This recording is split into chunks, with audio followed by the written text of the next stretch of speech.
mentioned about laser versus LEDs, you really have to know what you're doing if you're trying to use a laser. And most of the lasers are pretty low power stuff until you get into the very expensive stuff, and that starts having effect. Hey, this is Ari. Welcome to the Energy Blueprint podcast. In this episode, I'm speaking with Tom Kerber, who is the founder of a company called SunPowerLED, which makes a number of really interesting devices for photobiomodulation for red and near infrared light therapy. And I saw a presentation that Tom gave at the London conference that happened recently for photobiomodulation.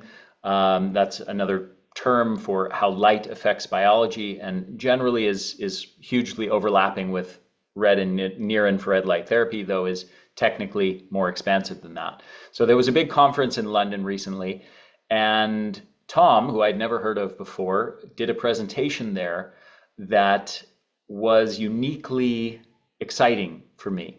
And the reason why is that he, with his extensive background, not only in the engineering side of devices, but also for testing these types of devices, he utilized that knowledge to basically do a series of, a long-running, I think, series of experiments on the penetration depth of different types of devices, lasers, LED devices, different wavelengths, red, near infrared wavelengths. And this is a hugely important area in the overall field of photobiomodulation, because there's a whole sort of mess of unknowns and very contentious stuff that many people have different perspectives on. And the real problem with it is that we just don't have really good data on penetration depth of different types of light, different irradiances or intensity, sort of power output of the light. There's other factors that go into this as well, as far as beam angle and the degree to which the light is collimated, like in the context of lasers versus LEDs. The way that different light beams can potentially overlap with one another, the degree to which different wavelengths of light penetrate the tissue to different depths. You know, there's really all of these sort of question marks that, just looking at the body of evidence, we don't really have great answers to. And without sophisticated testing equipment, it's really hard to do these, to sort of get definitive answers. You know, I've done a lot of at-home testing myself with different devices, and looking how much light I can see visibly will shine through my fingers or shine through my whole hand. For example, go into a dark closet with different devices and play around with to experiment with different red light devices to see how much light penetrates. Even that is very limited in what you can assess, because near infrared wavelengths are actually invisible to the human eye. So the type of wavelengths that actually penetrate through human tissue the most are the ones that we can't even perceive with our visual system. So basically, everything that I've done on my own is, I don't want to say worthless, but very limited from a scientific perspective. And I've really been waiting for someone to come along who has done a lot of these in-depth penetration experiments, putting different types of devices, different wavelengths to the test, and saying definitively in a scientific way, you know, here's what we know about the penetration depth of this or that. And Tom seems to have done the most extensive testing in that regard of anybody that I'm aware of, including studies in the actual formal literature. It's very limited in that regard. So I was very impressed with his work, and had a wonderful call with him, started talking with him about a lot of his findings, which I found interesting, and basically invited him on the podcast to share a lot of his work and his experimentation with all of you guys, so that you can hear our discussion in real time. And I think you'll get a lot of value from this, especially if you want to geek out on anything related to photobiomodulation. I think Tom is really making big contributions to the overall field, to all of our knowledge collectively. with his line of experimentation. And he's also just a really awesome guy, great-hearted guy, very honest, very high integrity. And I hope you enjoy this podcast on red and near infrared light therapy. Tom, welcome back for part two. All right. It was my original intention to cover everything we needed to cover in that first hour and 20 minutes or so, but there's a lot of stuff to share. And yeah, and I realized we're going to have to do a whole other hour to get to all the stuff that we need to get to. So with no fluff, let's just jump right into where we left off as far as getting into some of these penetration depth experiments. This is a really, as you and I were talking about offline, this is a really critical piece of the puzzle of the story of red light therapy because, and for listeners, I'll just maybe go into this a bit. Well, I almost don't know where to begin. There's so much nuance and complexity here. But basically, we have this vast body of literature when it comes to red light therapy, near infrared light, photobiomodulation. There's literally 7,000 plus studies that have been done on this subject. But part of the problem that we have is with dosing. Dosing of the devices has become enormously contentious and controversial, and really just this landscape that is very difficult to make sense of, because the problem with these 7,000 studies that we have is they all use, I don't want to paint too broad a brushstroke here, but the vast majority of them use different kinds of devices. We have lasers versus LEDs. A large portion of the studies that have been done over decades were actually done on lasers before LEDs even existed. There's a big difference in terms of lasers versus LEDs, in terms of, generally speaking, the amount of surface area that is covered by that by that light emitting device. Sometimes lasers are just emitting a very fine beam over a very small area, let's say 1 square centimeter, whereas LEDs, we have giant panels that will light up a whole room that are, human body-sized panels. We're talking about radically different doses that are orders of magnitude different, both in terms of each square centimeter of the body that the light is hitting, but also the total amount of joules of light. Joules is the measurement of the dose, essentially, the light photons that's being delivered, is radically different depending on what kind of device you use. There's also, so not only is there a question of lasers versus LEDs, but there's a question of the total, dose that's being applied across the whole body versus the dose to a particular target area. There's a question over the wavelengths of the device. There's a question over, whether collimated light from lasers versus, light that spreads out, non-collimated light, diffused light. Thank you. Whether there's differences in terms of the effects of those, and then, the specific wavelengths within red and within near infrared, and what are the most active or most efficacious wavelengths for certain particular goals, or, which ones activate different mechanisms to different degrees. What are the penetration depth differences of these different wavelengths? And then we have a whole other issue, which I think is a big and important emerging issue that I think is really going to have a big impact on the whole industry, which is contact versus non-contact. So are we using this device pressed up directly against our skin, or is it back from our skin, let's say 6 inches, 12 inches, 24 inches, as a lot of the LED panels, virtually all of the LED panels, which I'd say are the most commonly used red light therapy device, how they're being used. And we have generally assumed, and I have generally assumed, even in the book that I wrote on this subject in 2018, that wasn't a major factor.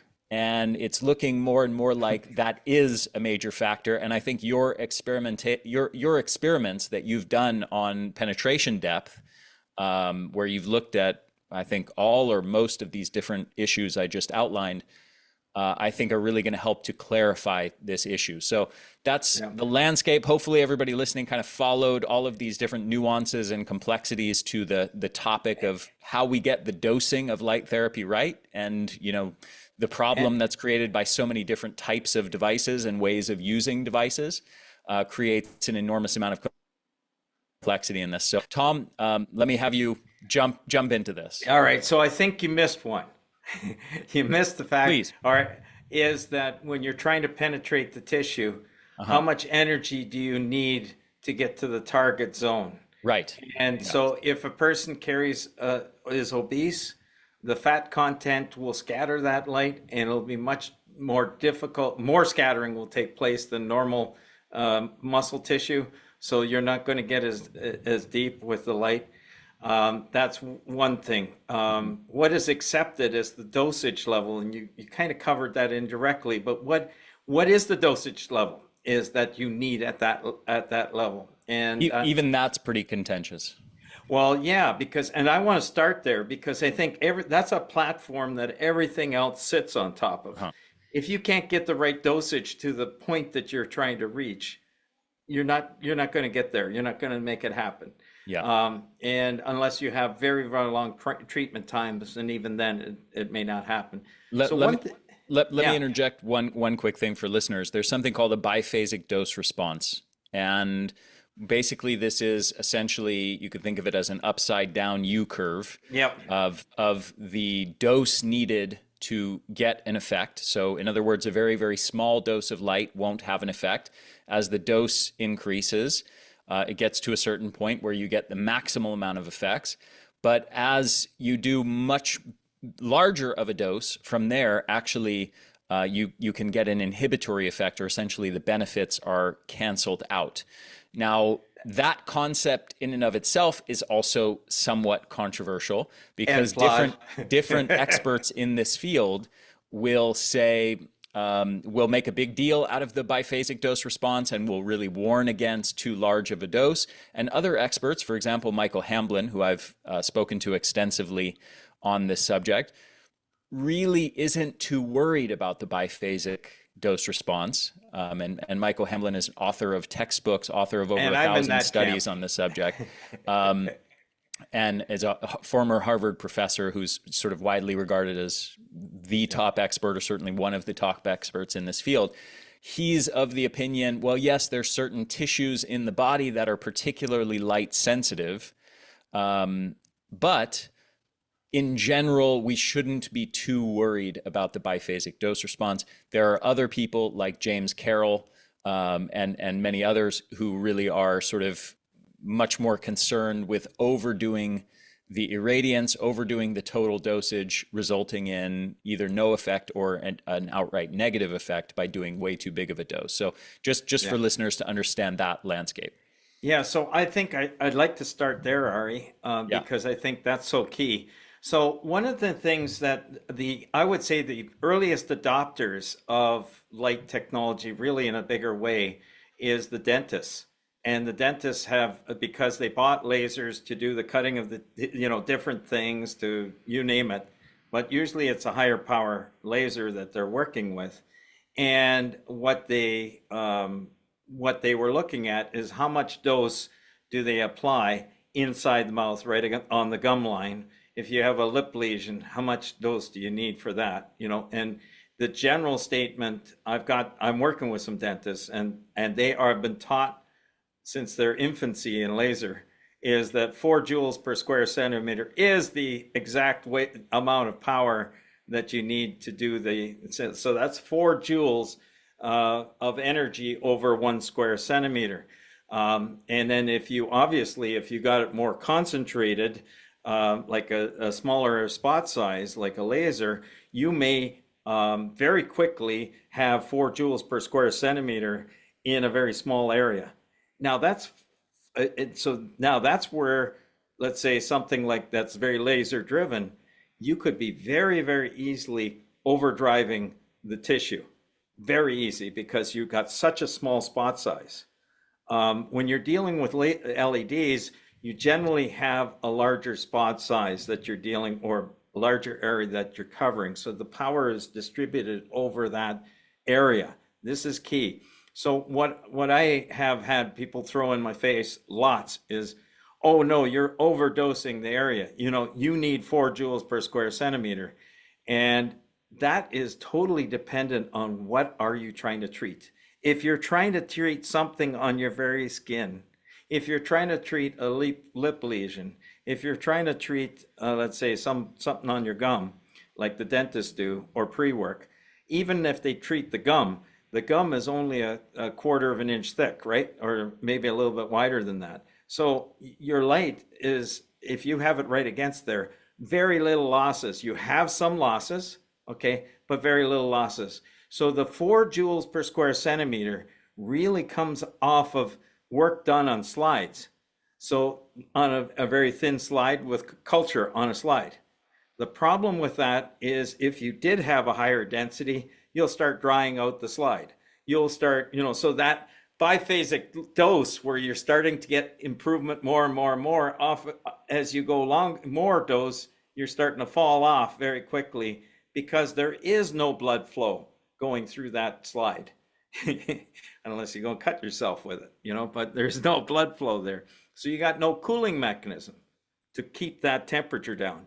We know that you go up to 45 degrees C and you're going to start having harmful effects on the cells if you start getting up into the higher temperature. So that energy concentration off a laser could easily bring the temperature up in a concentrated form, where if you have the power density spread out a little bit larger area, you won't. So I bring that back to this whole thing with 4 joules. They say the top of the curve is 4 joules per square centimeter, and then by the time you get to 8 joules per square centimeter, you're looking at inhibitory effects. So in other words, you get very little benefit from at some point after that curve. I wish they redo this whole thing again on live tissue, because it's really not good. Because one thing is, hey, how many people have gone out on sunbathing? You lay out in the sun, you're getting 100 milliwatts per square centimeter. If you took 100 milliwatts per square centimeter every second, you're delivering a 0.1 joules. So by the time you're out in the sun for 10 seconds, you've already got 1 joule. You're out in the sun for a minute and a half, you've already got, 1 joule, you got already 10 joules. Oh no, you've just damaged your body because you've been out in the sun for a minute and a half. Give me a break. Okay, we do know that the 100 milliwatts per square centimeter over the sun is over the full bandwidth from UVB, UVC, blue, green, blue 465, green 535, as you go over to red 630, 660, near infrared, starting to get in there 780. The sun gives us a whole range and into far infrared. Right, but the energy, the amount of energy that you get in the near infrared is still quite considerable. Depends where you start the starting point and where you say the end point is. But even roughly 20% of it is in the red. Yes, exactly. So if you said then we're only going to pay attention to 20% of the beam that's coming from the sun, that still skews your results. That means if we just said 10 minutes, right? In 200, if you did 20% of that, it's 5 times more than that. 50 minutes, you're way overdosing your skin, and you should have everything falling apart after that. And it's not the case, right? And on top of that, you have blue spectrum, part of the blue spectrum, and UV, which is hard on your skin. So it's beneficial, believe you still need UVB for 297 nanometer for your vitamin D, but you still have UV in that spectrum. So it's not just, you can't just selectively take out 20% and say that's the number. So I've had this thrown back to me, Ari. Look, I've got a knee study that shows that 4 joules per square centimeter is the right dosage on a knee. And then you get into it, it's a rat's knee. How big a diameter is a rat's knee? What? So if you did 4 joules per square centimeter on the surface of the rat, you might get 1 joule per square centimeter in the center of the rat's knee. Try that on a human knee that's this big, right? How much energy do you get through that? So Yeah, I just want to clarify for the listener who might not be following a lot of this conversation. Basically, when you shine even a very, let's say, low intensity, not very powerful red or near infrared light on the knee of a rat, you can get that light to penetrate all the way through that entire joint and get light coming out the other side. If you yes, took the same light to a human knee, that light might travel half an inch or an inch deep and not even reach the interior of the knee joint, let alone any ligaments or cartilage in there at all, let alone travel out the other side. So basically, there's a big difference between doing these kinds of studies on a rat versus a human just by virtue of that factor alone. okay, and then it also depends on the wavelength, very much so as to the penetration, which we'll get into. But if I took a red 660 nanometer, and I can't probably do it very well, but if we were to shine the camera, we would see the inside of my mouth with this red light coming through my cheek. But you know what? We did 20 persons with measuring how much light went through the cheek. At 635 nanometer, it was around a 0.5%. If we went to 660, it was now around the 1% mark that was getting through. When we got to 810 nanometer, it was more like 5% was getting through, and 1050, maybe another percent, a little bit more coming through. So that's 20 people shining through their lip, or their cheek. And look, what is that? That is, that maybe a centimeter, half an inch thick. Depends how much flubber you got up here, right? So if you are trying to treat, let's say with a device, and you tried to do 4 joules per square centimeter, by the time I went through my cheek at 660 nanometer, I only have a tenth of that inside. So I have 0.4 joules just going through the thickness of my cheek. What if we're trying to treat into my shoulder?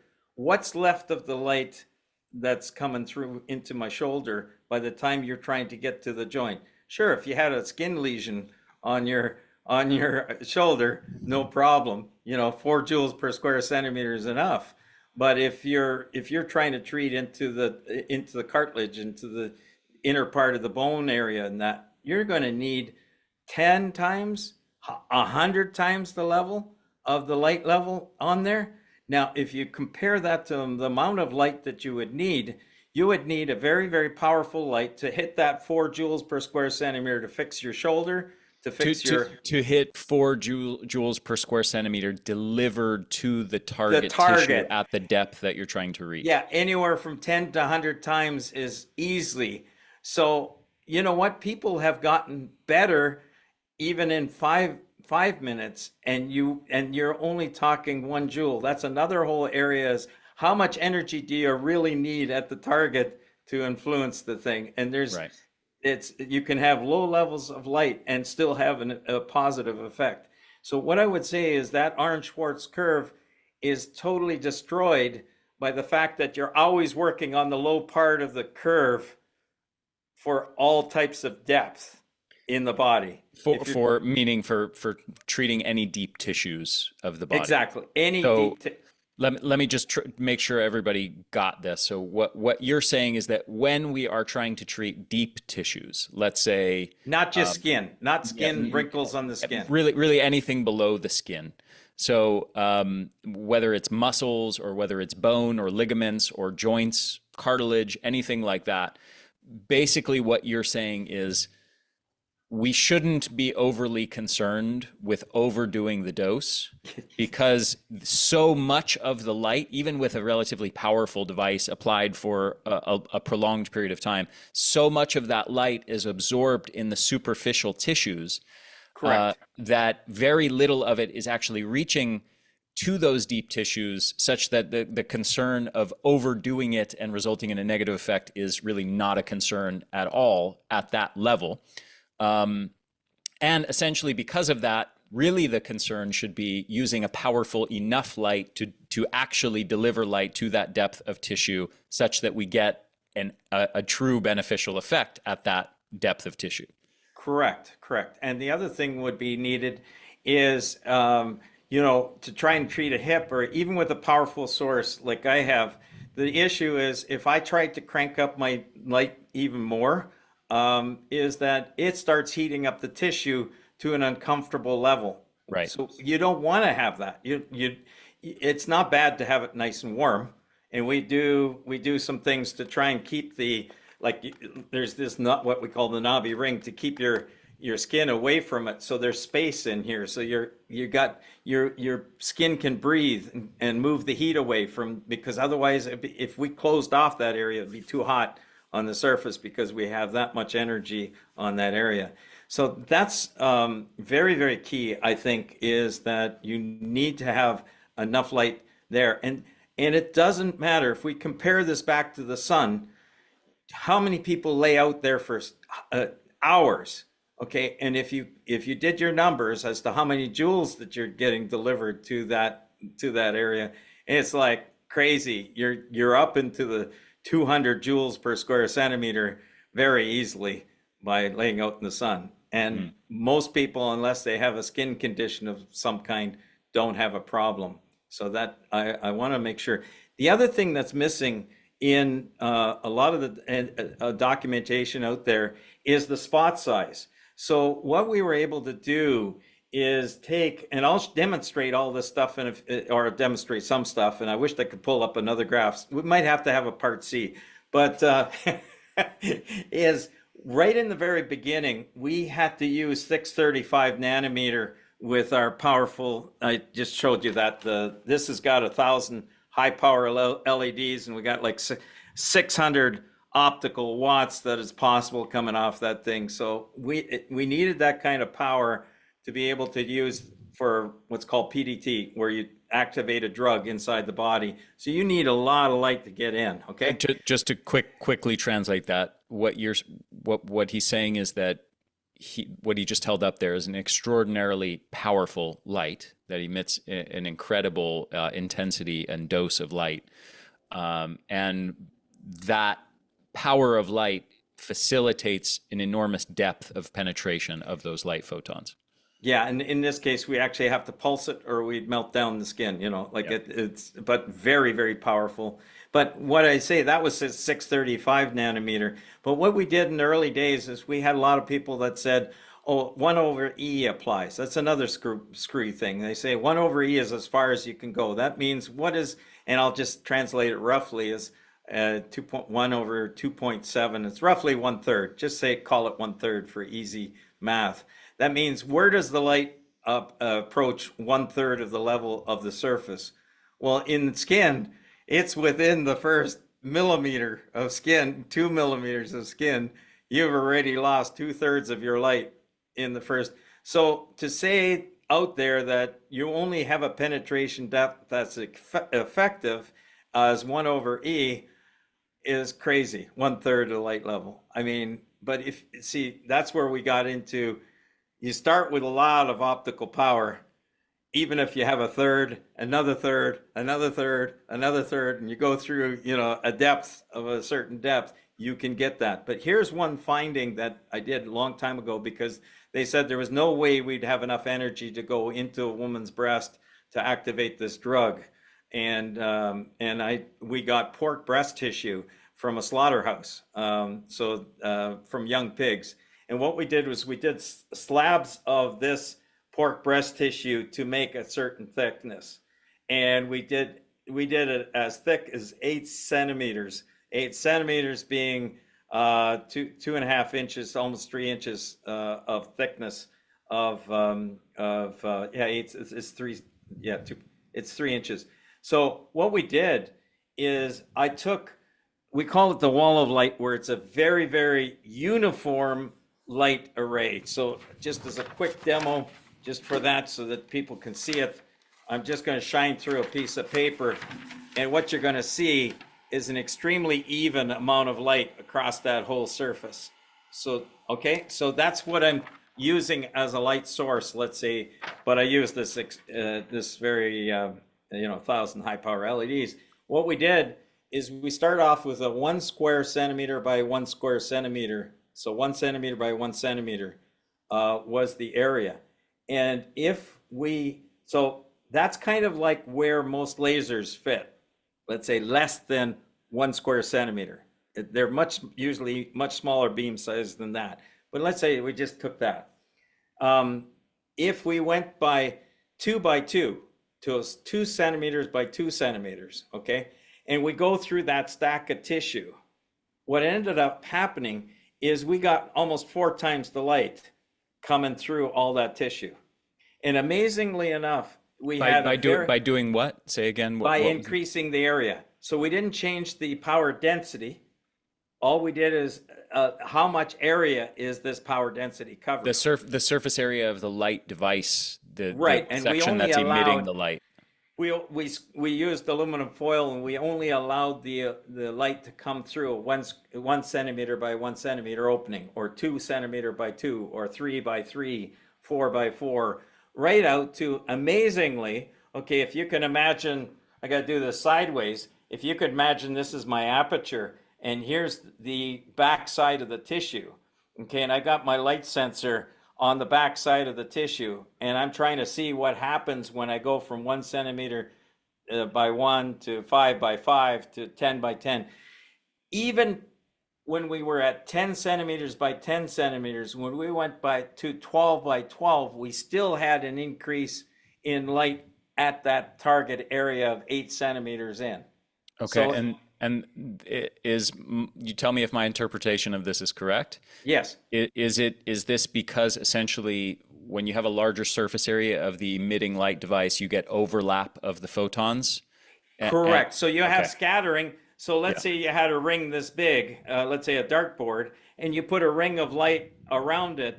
The light on the outside will scatter all different directions. And as it's going through the tissue, it ends up increasing the amount of power, that optical power measured at that depth from the outer ring. Now, if you can imagine, don't just do the outer ring, do the whole thing. Don't do 20 points of light around the circuit, around the outside circle. Do 1,000 points of light over the whole area. That's where you start getting the overlap of the light that happens, increases the amount of energy that you have at a given depth. Now, if you're only going through this thin, or let's say not this thin, but you could imagine, even if I did 1/4 of an inch, if I had all my power density here, if I added power density higher and lower, it wouldn't contribute at all. It'd be very next to nothing on the other side, because that one spot is right in line with the light on the other side. It's only when the tissue starts getting thicker does the light from the outer edges start contributing to the light that's going in the center. At least that's when you see it the biggest. Is this the principle in physics called constructive interference? Basically, where multiple waves start to join together. Is it related to that?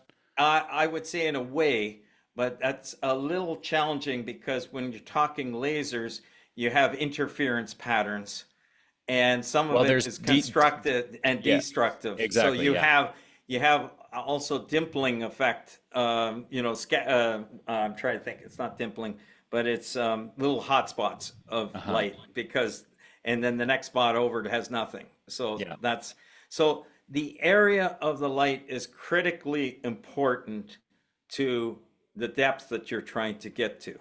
Mm-hmm. Okay. But if you start off with a very, very low power of light, even if you were this big, it wouldn't make any difference, because that low power light from the outer edges is never going to travel that distance. Right. You need some serious light power all the way around the outside to contribute to the depth.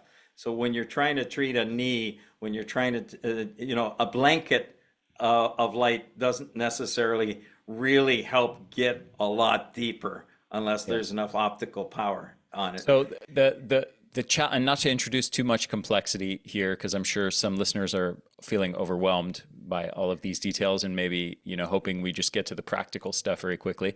But one of the other aspects here that's a complicating factor is if we were to logically extrapolate based on everything that you've explained thus far, essentially we would say the more powerful the device, the better. Okay, and that's generally speaking, sort of broadly true. Broadly, yeah. If you, yeah, Particularly when we only concern ourselves with delivering light to deep tissues. and I However, would say more LED based too, compared. You couldn't do a high power concentrated without having to move it around because you'll burn the air. a high power laser.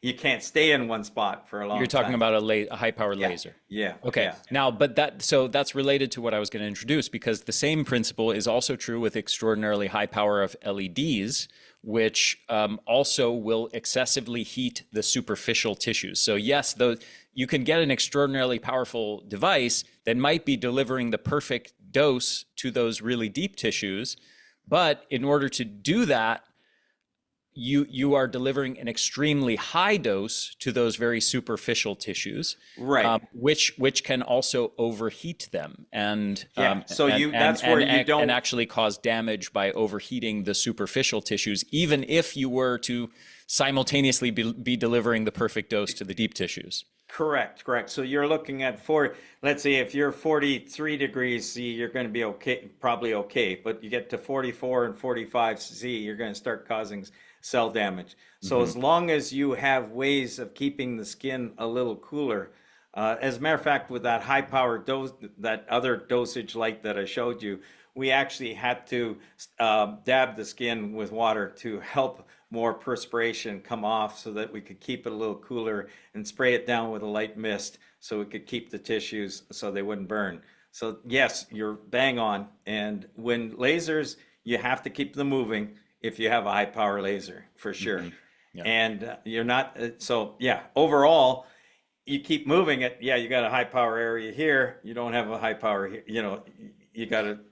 Yeah, but there's also some very high power LED devices that also will definitely overheat those superficial tissues if they're applied to one spot, similarly to what you're describing with the laser. Right, yeah, and they got to be extremely concentrated to do. But yes, that can happen. That definitely. And there's some, there's some specifics that have been outlined. Though some people debate this, some people try to claim that the optimal irradiance is approximating 50 milliwatts per square centimeter.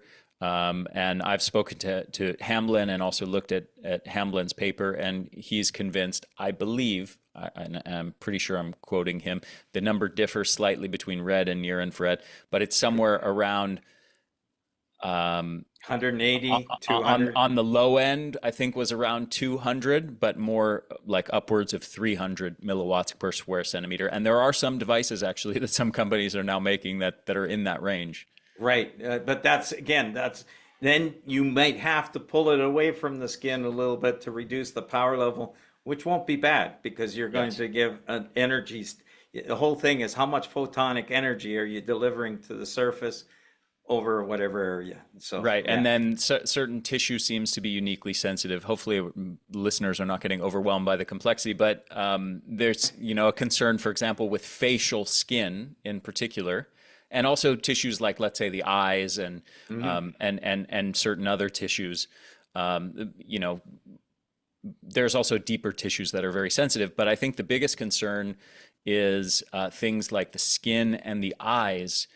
Where you're using too high of an irradiance, particularly with a panel style device that's a very powerful panel that you're irradiating your face with an intensity that is an irradiance that is above the optimal intensity for the skin, where I think there's an issue where many people believe that they're doing something that's positive for their skin, but actually in effect they might be potentially harming it by using too high of an irradiance there. Yeah, Ari, I haven't, I think I'm thinking of one, but I haven't seen anybody that's, running at the 200 milliwatts per square centimeter. I've been under these devices. This is one of the other ones that we developed. That's almost a foot square, 12 inches by 12 inches. And we got like close to 100, anywhere from 100 to 150 milliwatts per square centimeter, and we're having an inch away from the skin, and you could sit on the face or where? Yeah, like just on anywhere. Like I've had people actually do it on their face, down their neck, and no issues of people. As a matter of fact, the one, it depends again on treatment time, but I have fallen asleep under my own light that has those kinds of intensities from here right down to past my belly, and no burns, no issues. Well, to be clear, Yeah. I don't think it would necessarily burn. And that I don't even think that you would necessarily notice anything.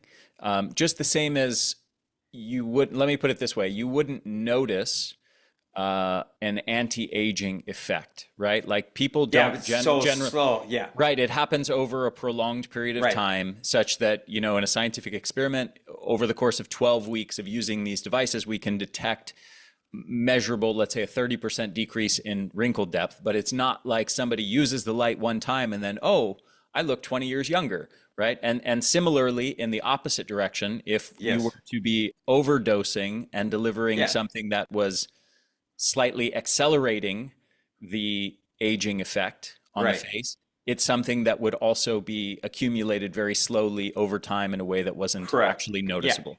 Yeah, I believe you're right on that. But I come back to the sun. How much energy do we have coming from the sun that's in the wavelengths that can heat up the surface of the skin? You have 100 milliwatts. Yeah, there's some far infrared there, but the main part of the beam from the sun is, let's see, what would you, I haven't looked at the numbers for a while. So is it 60% is up to 70% is from the blue or UV all the way down to about 1300 nanometer. I think the total power density of 100 milliwatts from the sun, I think it's about 60 or 70% is in that range. Another 30% in the far infrared range of energy. So, hey, how many people? Yeah, you've seen people who have been, habitual sunbathers and their skin starts looking bad. But we're talking excessive hours. I'm never suggesting excessive hours. Sure. And we're not doing the blue spectrum, which is really heats up the skin, the blue, UV, green, UV in that end. You got the red, which is a much softer, which is penetrating deep, but what penetrating deeper, so you have your energy absorbed across the depth of the skin, not all on the surface. People get confused about the far infrared. Far infrared doesn't penetrate at all. It heats up the water in the skin. That's about as much as it does. As far as it has some benefit in deeper, but as far as it's only a skin level, very, very shallow penetration. So far infrared does heat up your skin as well. That's why when you go in front of a hot stove, you feel it just like that because it's very, very superficial. If it's any deeper light, you have to be there for a while before you start building up that heat. Mm-hmm.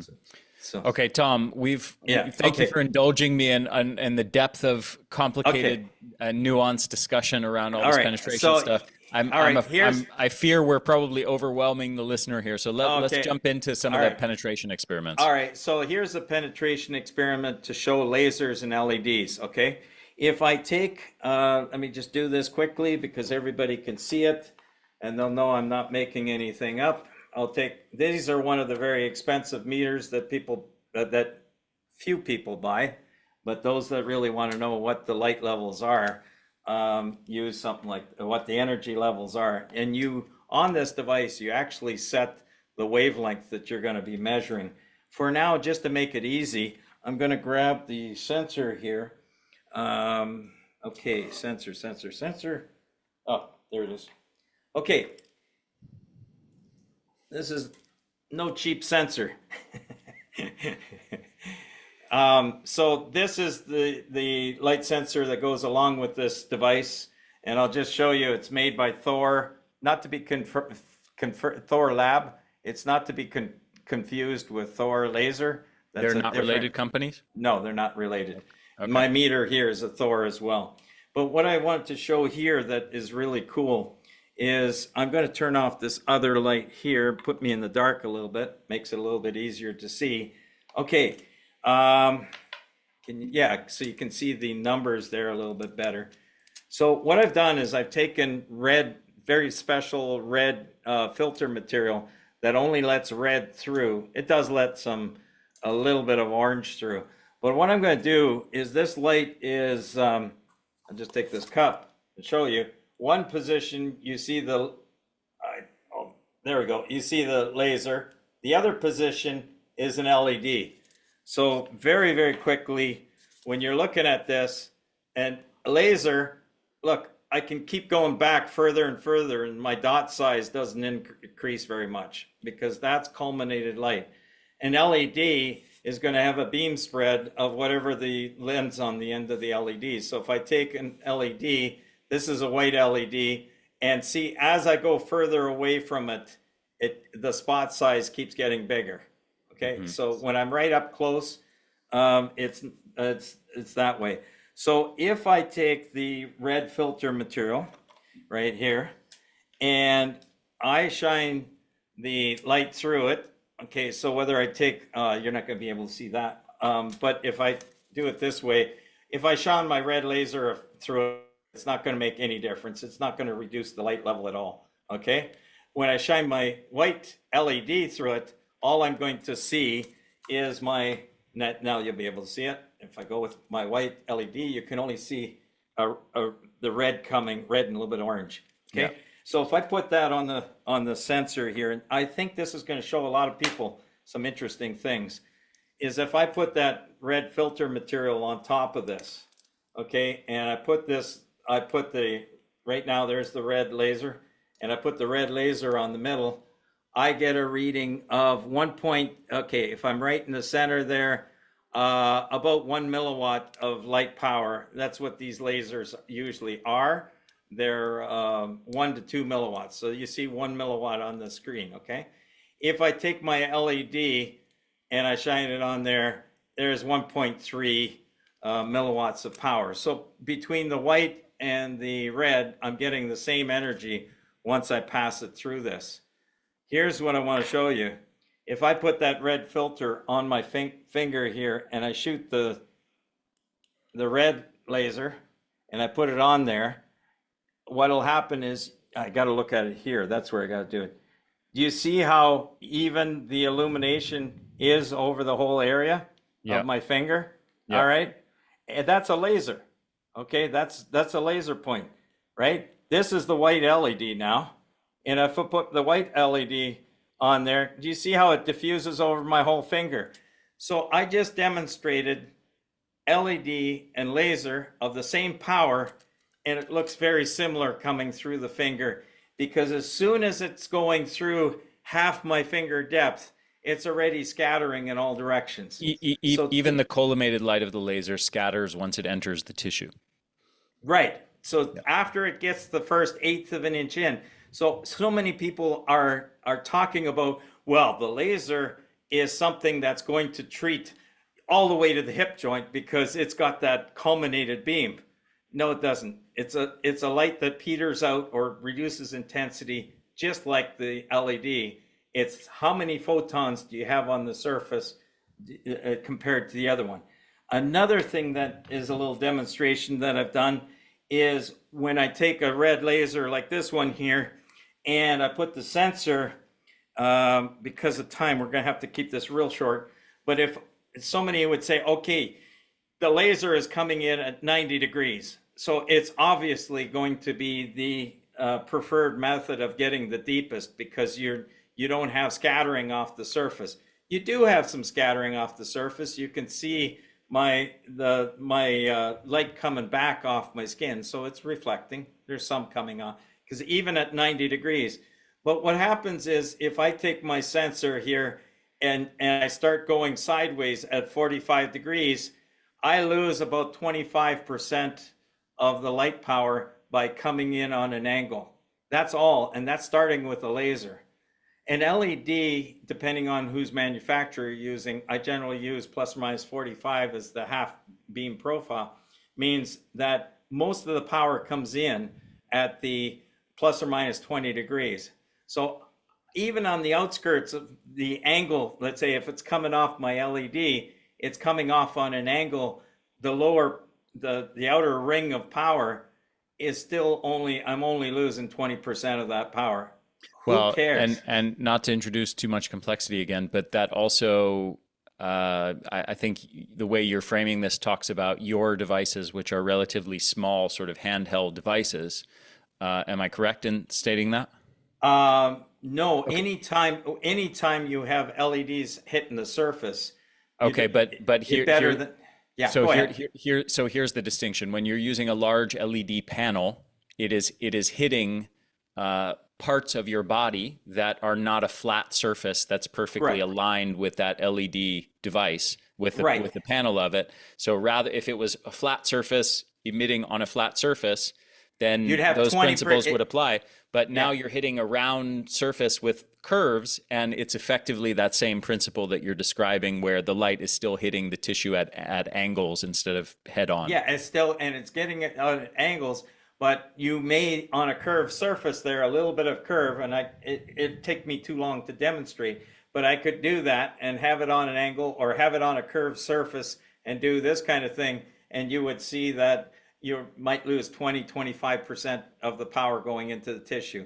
So just to keep that in mind when you're talking about treatment of depth, if you are coming on an angle, fairly steep angle, you're going to lose some of that energy. Right. So here's what a lot of panels. This is another thing. Let's say LED panels out there that I won't get into brands here. I just want to demonstrate something here. Okay. Okay. Oops, I didn't do it right. There we go. So they have these lights on here, and you think, oh my gosh, that's look at how powerful it is. What the problem is that, again, I come back to just taking a standard piece of paper against the surface, and you see how there's a lot of area in between that doesn't have the higher power amount of light, right? Yes, but if the way people use those devices is typically that they would pull it off the skin by 6 or 12 inches. Right, but if we pull it away from, then that's what I can do here for those that are watching. If I take my sensor and so if I go right on top of them, some will say, here, look at, we got 170 milliwatts. This is part of the fake measurements that they'll do. They'll do one spot right over top and they'll say, look, we've got 100 milliwatts per square centimeter. Yes, this is an important Okay, point. this And is, not to even mention the issue of the meters that a lot of these people are using yeah, are inaccurate meters. And this was a mistake I made too back in 2018 before I realized that you needed a different kind of meter to get accurate measurements. correct. So if I now move, if I moved a little bit away from, I don't know if I can do this. Let's see. I gotta look at there. Yeah. Okay. You can I put a diffuser in front of this just so that it's a little easier to see. If I move my meter along there, you can see in between my light reaching the surface is very poor. So to say that I have 100, let's say this thing, you put the meter right up to it's 150 milliwatts per square centimeter. No, it isn't, because if you want that even amount of light on the surface of the skin, I have to pull it back. No, I'll do this here real quickly. If I pull this back, it's now uniform. It's only when I get closer that it's not uniform beam. But by the time I go back where it's a uniform beam, I'm down to 24 milliwatts per square centimeter. Right. Which is not so that's hugely different. Let's say if I tried to do that with my panel, I could keep pulling it back. Yes, it does spread out, but because it's overlapping, you have a very continuous amount of light. Even if I took this unit and I put a diffuser in front of it, the same diffuser, okay, and I measured the light output in the center of this thing, okay, I have right now this is with the losses of the diffuser. And as I go out, I can move that thing almost anywhere across that whole surface, and I'm reading the same readings. Yeah. Now, this diffuser is eating some energy up and reflecting energy, so I'm down to 31 milliwatts at that point. But if I looked up closer without the diffuser, you can see that I'm up here is upwards of 80, 90 milliwatts of optical power coming in. And you have The to diffuser multiply. was the red filter or something else?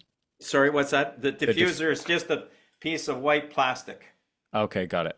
Okay, so when you take a laser on it like this one, you can see right away how much it diffuses the light. See how, okay, normally that's just a spot, right? But look at how much it diffuses the light much wider. So it's a much easier way to measure, something that's non-linear. The other thing is people are wondering, well, what about wavelengths and penetration? That's another one, right? A big one. So what I'm going to do here, and by the way, I'm not faking anything that I'm doing here. This is real stuff.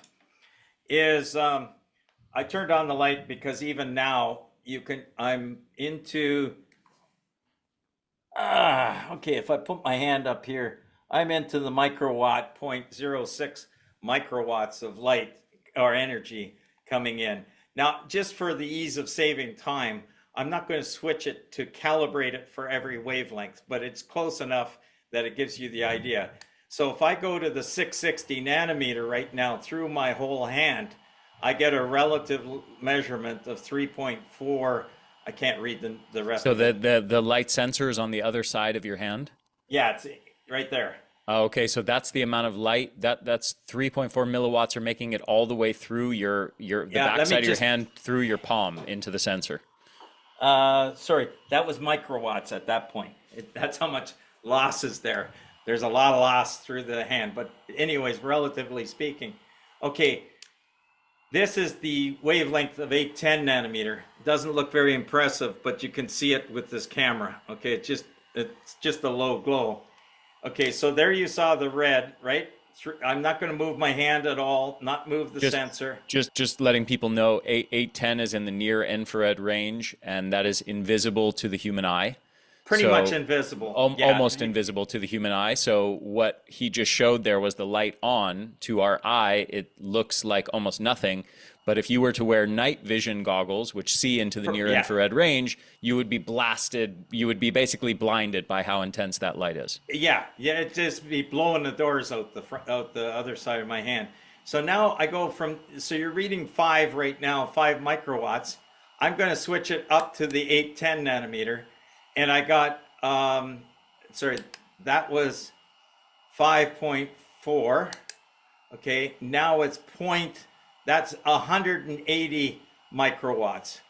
So we just went from 5 microwatts. It's auto ranging this thing. So that's actually, so it switches to the milliwatt range right there. So it's 0.17, 0.18. Yeah, right. So that's, so 5 milliwatts, right? We got 5 there. 5 to 5 microwatts. It's to 170, 180 microwatts. Got it. So do the math on that. 180 divided by 5. It's a factor of almost 40-fold. So 35-fold roughly. And I'm not doing anything too fancy here. I got going through my hand. Okay. Yeah. And now, what about distance? What if you did, okay, so take the red and I pull it away. Guess what? It starts dropping down. Okay. Hey, but you can also see here, I can still be I dropped a half by being an inch away. Yeah. What if you put it 6 inches away? Oh, yeah, that's not where I recommend my product to be. Yeah, I know. Just out of curiosity for my own edification. Would say that's about 6. And what if you put it 10 inches away? Oh, it really, now you're really going to be, because of the angle that's coming off of this device. All right. So even just pulling it an inch or 2 away. Inch is half, let's say, in this case, what we just did. Yeah. You're still getting a lot on the surface, but to a depth of tissue, it drops off dramatically. Yeah. So but at a depth of tissue, so at a depth of tissue, it's half of the energy that you had, let's say, by having it 1 inch away. But we calculated this all, so we have it a high amount with this kind of distance away. So that was 660, 810. Okay. People are wondering, what about 1050 nanometer? What's going to happen there, right? So if I take again, I had to let it go out of my hand. Otherwise, I wouldn't have been able to move things around. the thing here. Geez, I wish I had this device that you're showing there. Well, we did. I've been looking for a device like that for years because I've been. Unfortunately, this combo here, you're looking at about $2,500. So I mean, I would have happily spent that to be able to do these experiments myself, because I've been trying to do this to get clear data on this kind of stuff for years. So this is what, remember I said earlier about trying to see how much light was going through the cheek? This is what we had in the person's mouth. It's not a small sensor. We have another new measurement device. It's actually in the other room, unfortunately. It would allow us to measure without having this big thing inside your mouth. So, but we had that inside the mouth to be able to measure. But let's do the 1050 now. Basically, when I showed you that too, the power levels were somewhat similar. Not a huge difference between the 660 and 810 on that device, okay? So now what I'm going to do is I'm going to do the same thing again. I'm going to put that sensor in the back of my hand here, and it really does make a big difference. If I move it up here, I'll get a lot more conduction through my knuckles than more in the center of the hand, because there's more sinews. You're talking different tissue here. A bone is easy to travel through, by the way. People don't realize it because of the high mineral content. So what I'm going to do now is I'm going to have that 660, and there we're back to that same around 4 microwatts of power right there. Okay. Now I'm going to switch it to the 1050, and we're at the 186 mark. Okay. So it's now, very similar to the near infrared in the 800 nanometer range. Right, but the only difference, I'd have to go on the meter here and adjust it, because the sensitivity of this sensor is less at 1050. So to calibrate it properly, I have to set the settings here, and it takes me a little bit to change the settings. What would be the numbers if it was calibrated correctly? About double. Double that. Yeah. Wow. So it does show that it depends on the sensor that you're using. So the bottom line from what you're showing here is that there is an understanding, and this is basically what I wrote in my book in 2018, that near infrared in the 800s in the nanometer range of 810, 830, 850, 880 is going to penetrate, sort of slightly deeper, let's say maybe twice as deep as... Correct. It doesn't relate. It doesn't relate just because you have double the number. It's not double the thickness through the hand, because it works as a square function. So you're doing exactly, you're right. You go from 660 to 810. The number might read 10 times higher, but the distance might be half. So actually, I was about to state it sort of in the reverse direction, which is that, okay, well, we can look at this from the frame of, 810 penetrates, let's say half an inch deeper or an inch deeper or something like that than red light does. But it seems like that way of framing it actually dramatically underestimates these differences when you're talking about the amount of light delivered to deep tissues, because it's not just a difference of 30% or 50%. It's a difference between a tiny, minuscule amount of light versus potentially a very significant amount of light that's enough to actually get an effect. This is, if we're talking about something that is thicker than the human hand, penetrating to a depth of, let's say, 1.5 inches or 2 inches deep into the body, this is a major factor in whether you're going to get an effect at those deep tissues or not. Right. Absolutely. Thank you. We're finally getting it out there. Yes. This has been something I've been battling with, and then you get into what I said earlier about the 4 joules per square centimeter. That's all you need on the surface. Well, you got nothing by the time you go into depth for the target. So you just, the experiments that you just showed really make this, I mean, even for me, it's like, wow, I realize how much I've underestimated how big of a difference this is for treating deep tissues. Right. Yeah. And then you get into something that Michael Hamlin talks about, which was great to meet up with him in England. He came out I went to see him in Boston quite a number of years ago. And first thing he said, Tom, there's no way you can have that much power. I says, yes, I can have that much power. No, no, no, no, no. Until he finally brought out some of his equipment, and I saturated the equipment, which means it won't read any higher.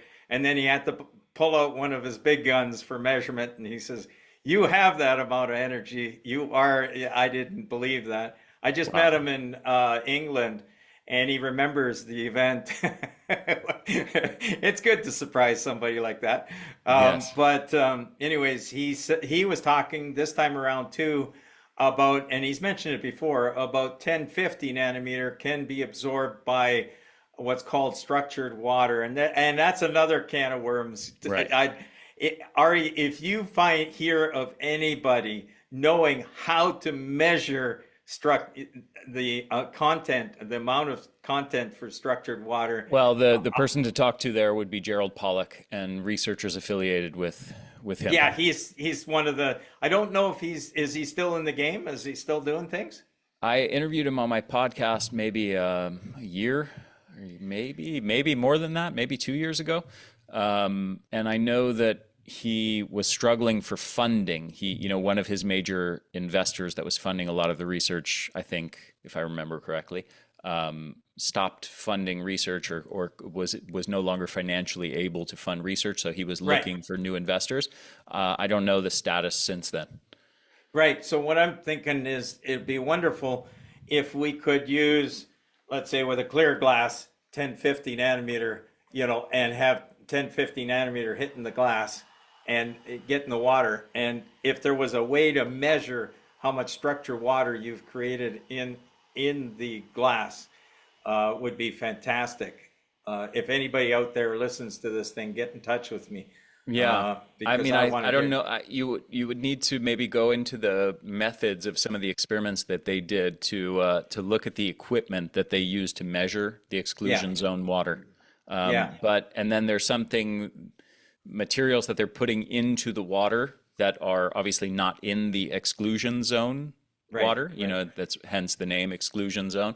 And for people that don't know, structured water is supposed to be very, like in the cell, they're figuring that structured water is what's carrying some of the transfers of energy. Yeah, and this is another contentious and controversial topic because you have lots of people who are very enamored with Gerald Pollack's work, and you have people in the evidence-based community who are essentially trying to debunk it and say, hey, this is a bunch of nonsense. Yeah. Or so I've heard other arguments saying, oh yeah, we've known about this for decades. So and so talked about it decades ago, but it's not an important or significant aspect of human physiology. So there you get these different opinions. I'm personally of the opinion that there's probably something to it, but it's hard to know with so much. Ari, I think we need more research, basically. Yeah. Okay. One other angle. Have you talked about on your podcast? I haven't searched them out, but anything to do with methylene blue? I have, yeah. Okay. I've done multiple interviews on it. I've experimented with it long before it became popular because when I was young, I was very into aquariums, and we used to use it to treat certain diseases in fish. Okay. So methylene blue is used for, in Brazil, they did work with methylene blue on diabetic bacterial infections on the foot. And so what's really cool, anybody can do this. If you take a very small concentration, you don't load it right up, but you take a clear glass of methylene and just put a little tiny bit of methylene blue where it's just starting to come blue. If you use 660 nanometer light against the side of the clear glass, in 3 hours, this will turn clear so that you can actually see a reaction occurring. Now, I can't tell you what the reaction is, but that's cool stuff. Mm-hmm. And so just trying to get some people thinking about, and they use the methylene blue with red light for some bacterial kill. It's also used for toenail fungus. So, there's great benefit to 660. It has to be 660 nanometer light. And I mentioned last time also used in blood transfusions to kill viruses, including SARS-CoV-2, the COVID virus. So, okay. Tom, Is there any other experiment that you want to show people, or any screenshot from your slides, or anything that's worth talking about, or Yeah, I think, pretty much we've covered what's important here? yeah, let me just, if I can share my screen. Sure. Can you see Yep. it? Yep. Got it Okay, now. so I have some pretty other more expensive equipment. That's the cheap stuff. So you can look at, I can literally look at the wavelengths, and although it's cut off on the top of the screen here, it tells me the exact peak. It talks about the average on this waveform, tells me all those kinds of things. And when I calibrate it up with the ball, I can tell exactly how much power is delivered on this peak by just putting the range in or looking at the wavelength on this. This is actually, we talked about the eyes. There's a company called Velita that's using red, yellow, and near infrared in Europe. They've been approved over there for dry macular degeneration. But I just thought your listeners might want to see that. Yeah, so it's pretty cool that you can, with the right equipment, you can see exactly what's coming out of the end of that. Do you have any slides showing some of the penetration depth experiments? Yeah, let me just, Like yes. into the meat tissue? Yeah, I got that one here. So here's the thing is, here I'm just showing you treatment surface, and in our case we stay relatively close to this is about 1 inch away to our light source. And what happens is LEDs that overlap actually create a very, very nice even surface. So there's no hot spots on here. Unlike if you try to work with a laser, you got to be very careful. You got to keep it moving around, all that kind of stuff. But if you have a very even illumination, you're just going to warm up the whole area. Not too hot, that's key. But what happens then is that the light from out here, it's not showing very well in here, and the light from out here actually ends up more of creating a bubble like this, where you get more depth down the center line. When you start spacing out the LEDs, or you start, let's say, having lenses on front of the LEDs, so you're tighter angle. See, I'm using plus or minus 45 degrees, so pretty wide. Here's narrower, 30 to 60 degrees. You get each one of these, but they don't help each other out much. And this is, let's say, at 100 centimeters in this case, which is, let's say, 10 inches. You get an evenness on the surface, but it really doesn't help you much, okay? Mm-hmm. So, and that's kind of like, if you got rid of all these other LEDs, this is kind of like what happens with a laser, except the laser would be a very sharp point of light hitting the surface, and then you'd end up with a bubble of light energy below it. So that's that, okay? This was the demonstration.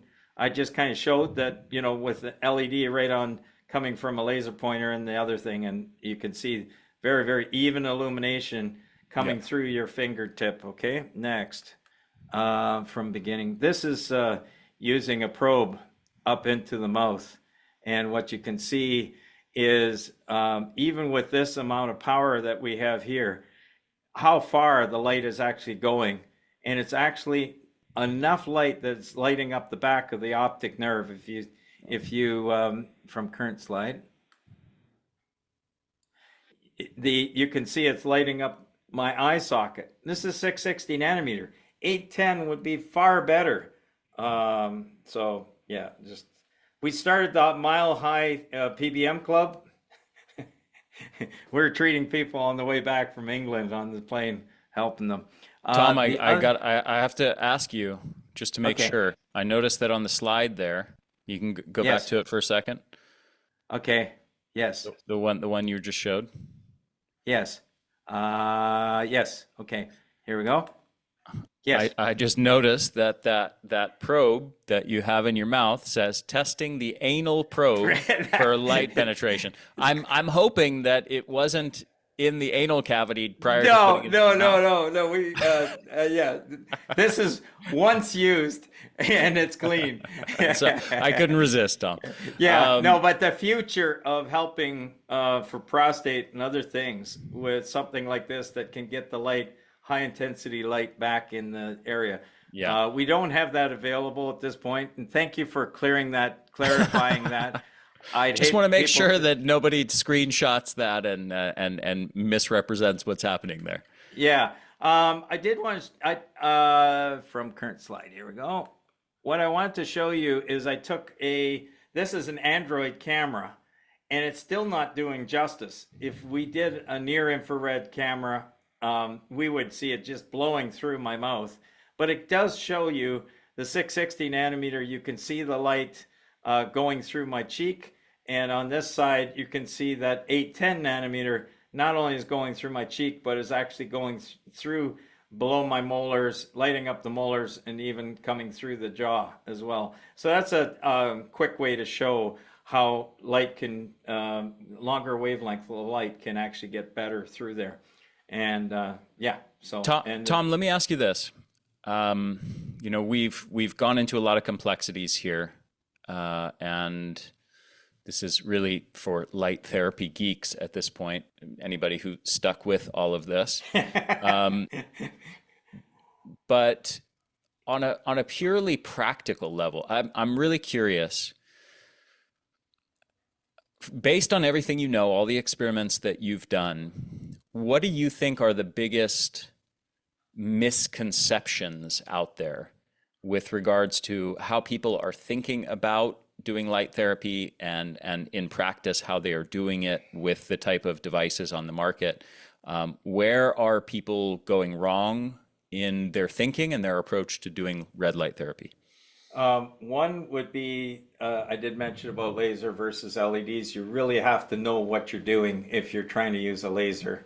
And most of the lasers are pretty low power stuff until you get into the very expensive stuff, and that starts having effects. So when you get into and another area would be, I think there's a wide range of light level from very, very low all the way to, let's say, medium, that you still get you get some effect. At the very low, you're still getting something, but at the very high, you're getting effect much quicker. So you really have to know too how much time you need to spend to get a decent treatment in. So you may have to be there if you're talking one of these pads and you're trying to treat something deeper. You might have to be under the pad for an hour to help get enough light in energy. And even then, it might not be past the critical mass of light, let's say, to try and get there. So Right. that would be a thing. Area, you come up with a little tiny probe, and they're saying, well, there's no cooling on it, and they're trying to say that this is going to start treating your hip joint. Not you need. Got to have something with serious cooling. And the only reason I've got some patents on that. The only reason I don't have the aluminum fins sticking off of this, like the old audio amplifiers, is because I got patent pending on how I came up with a new technique of cooling using airflow, but it cools it so that I can get a lot of power coming out of those LEDs. What about panels? I mean, I think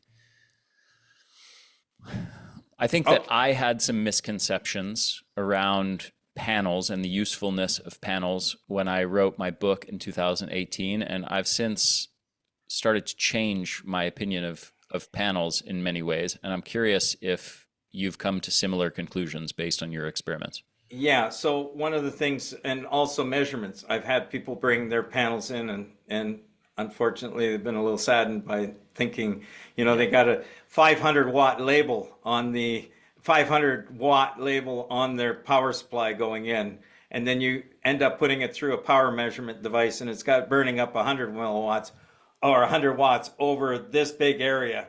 So LEDs are 35% efficient. So the actual power density is pretty low. So what I did is I did do on the research page, I have a thing for comparison guide.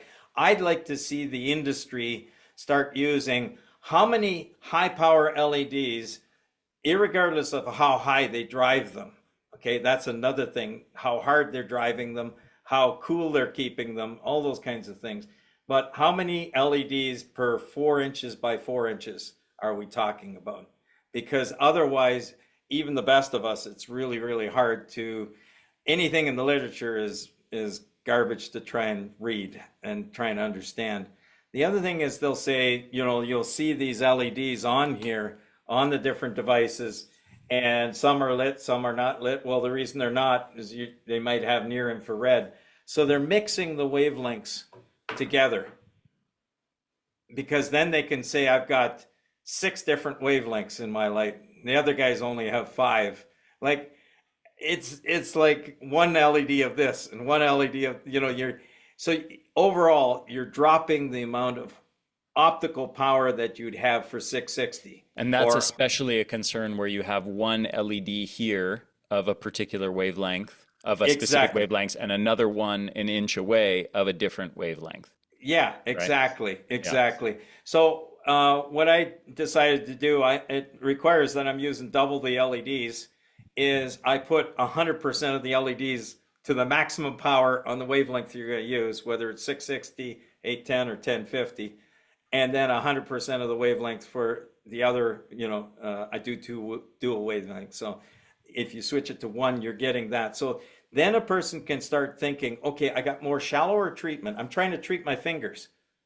If I'm going to try and treat my fingers, maybe 1 minute of the 660 and 1 minute of the near infrared, because the near infrared is plowing through. I don't need that. I don't need to spend 5 minutes on near infrared going through my fingers, because it's happening. Try and treat your hip. Now you need, I might say, 3-4 minutes of red and maybe 15 minutes of near infrared. So you can choose. Any devices, I think, should be choosing what wavelength they're going to do and put all their energy they can on that wavelength or the other wavelength, whatever you're selecting for the thing you're going to try and accomplish. Okay, and any other thoughts on panels or misconceptions that you want to mention?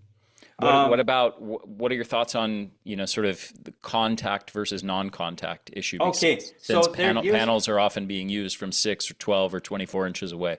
Right. Well, it doesn't matter. Like, you're not losing energy. You're just spreading it over a bigger area when you start pulling it away. Depending on the type of lenses they use, as you pull it away, the light is going to be obviously less dense, a little less dense. So, but on these kinds of things with the lenses on there, you got to stay this far back if you want an even light illumination. So if you start getting back, I see these exercise videos and they got the thing 3 feet away. Forget it. You're not doing anything. Right.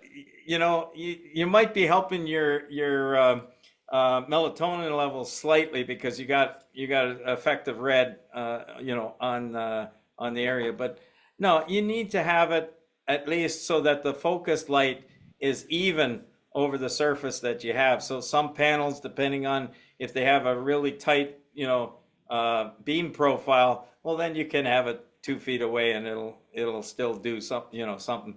But you constantly are losing. And then if you did end up having where you have down the body, if you have 2 big panels and you have them a foot away, well, you've lost 70% of your energy to spraying out the sides of your body.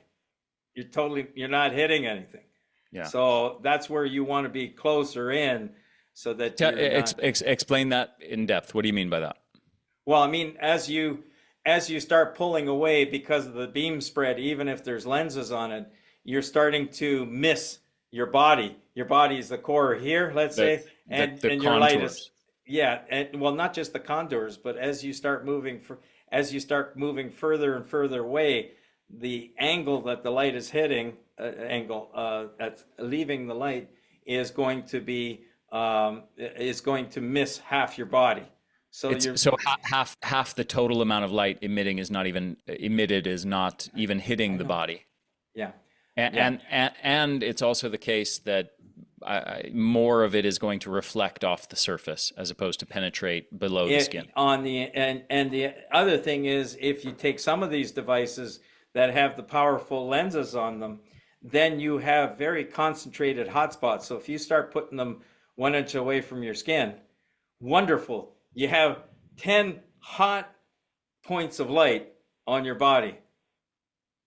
Not as good as a nice even. So that's why you have to see when you pull it away with any of these panel devices, you need to pull it away the right amount so that it's a nice even illumination. That's going to get you the effect that you want.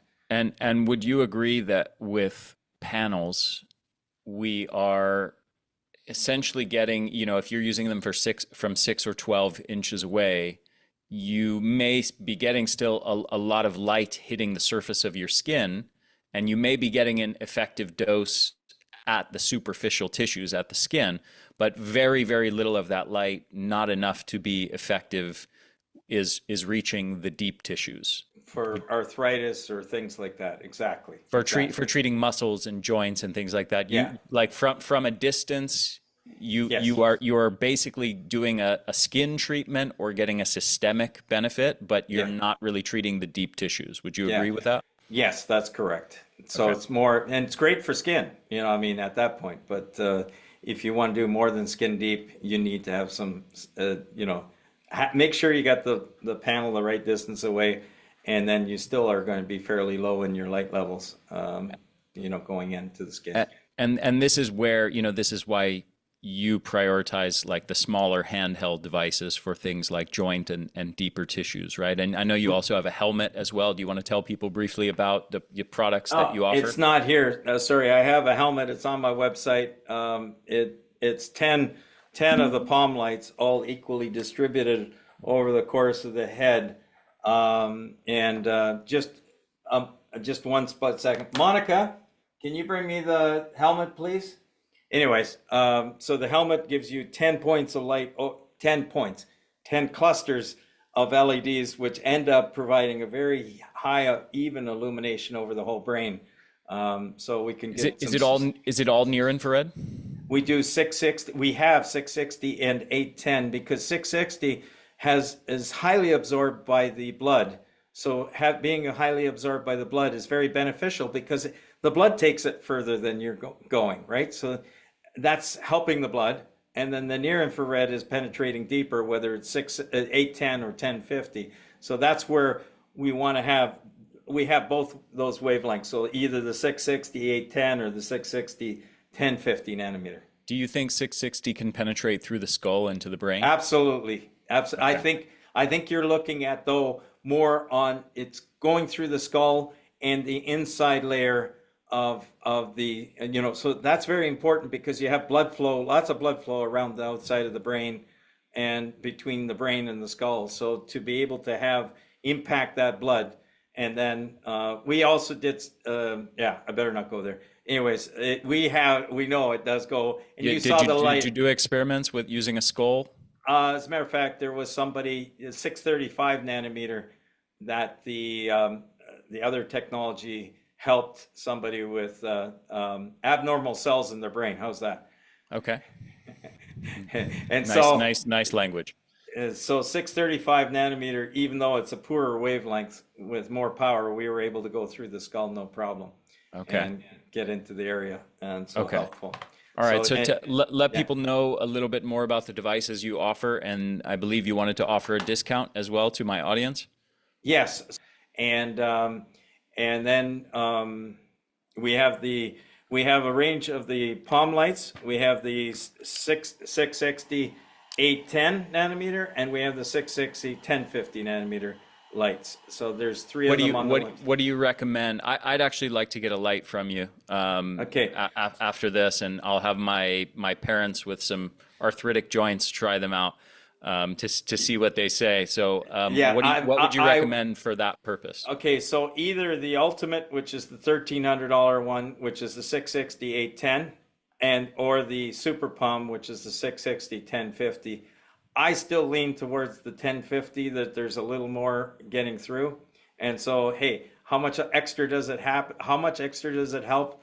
That's still a gray area as far as, it's a longer wavelength, so it should penetrate a little bit better, deeper. We've been able to see some of this stuff. How much extra effect is it? Could you use the little lower cost, double the time, and get the same performance? Probably. so I'd recommend either one of those devices. I do have what's called the professional in 975. It's about 25% less power than the middle of the road.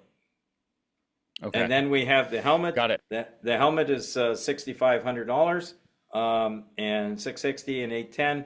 People want to customize it. They want 1050. We can do that. We have the mini canopy, which is the other device here that I just showed you, the 1 foot square device. That's this one. And the helmet and the other one come with the stand. They come with the stand, and that does a very, very large area. And that has basically the same power density as 15 of these units. So you're covering 15 times the area. And again, that helps to get you even more penetration by having the larger area. Yeah, I just 1 split second, Ari. So unfortunately, this was just taken off into another room for somebody getting getting a treatment. Great information now coming out about helping with autism as well with photobiomodulation. Okay. Is that, have they done it on the brain directly? Have they done photobiomodulation on the brain directly So of we autistic supply children? the stands with them, so you can put the stand anywhere you want, if in a home environment or in a clinic. And I'll just put that on there. Oh, yep.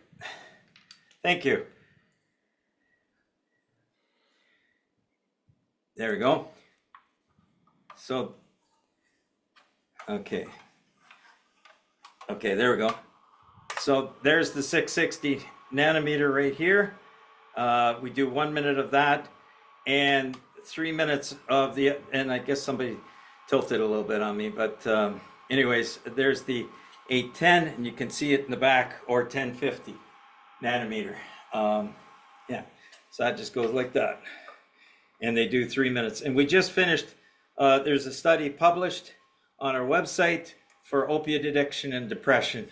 Pretty exciting stuff as to 25 people got treated with transcranial PBM, 25 didn't, and the 25 that did after 2 months, and that was only 2 treatments a week at 3 minutes. They only decided to use the 810 nanometer. They had significant improvement over the group that didn't have the light therapy. And that's using your helmet. Yes, that's using my helmet. So I'm pretty excited about that. Great. Congratulations. Thank you, Ari. This has been fantastic. I'm glad I feel I finally was able to vent on all this stuff that's out there that just, has been mislabeled, misinformation and bad specifications, and, to be able to say what's going on here. This has been great. So thank you, Ari. Yeah, my pleasure, Tom. Thank you very much. And thank you for the work that you're doing. I think really, as I mentioned, these are all experiments that I've been looking to do and sort of trying to do without the right equipment in my own home, but not with the kind of data that I could say, sort of put out to the world and say, hey, these are, this is really scientific data. I just didn't have the proper equipment. So, but I've been trying to do these same experiments that you've actually done successfully for years now. So I'm very grateful for the work that you've done here and the work that you continue to do, and just the honesty, transparency, and integrity that you're doing all of this with. Obviously, you have your own brand, you have your own products that you're trying to sell, but I can tell your heart is also in the place of really wanting to educate the world and help the world more broadly. It goes beyond just trying to market and sell your devices. And I see that about you, and I really appreciate that. Thank you. Yeah, PBMs should be for the healing of the nations, just not just North America even. So yeah. Awesome. Tom, thank you so much. And I look forward to continuing the conversation with you. I'm sure we're going to have more conversations. Part C. Yes. All right. Talk to you soon. All right. Okay. Bye for now.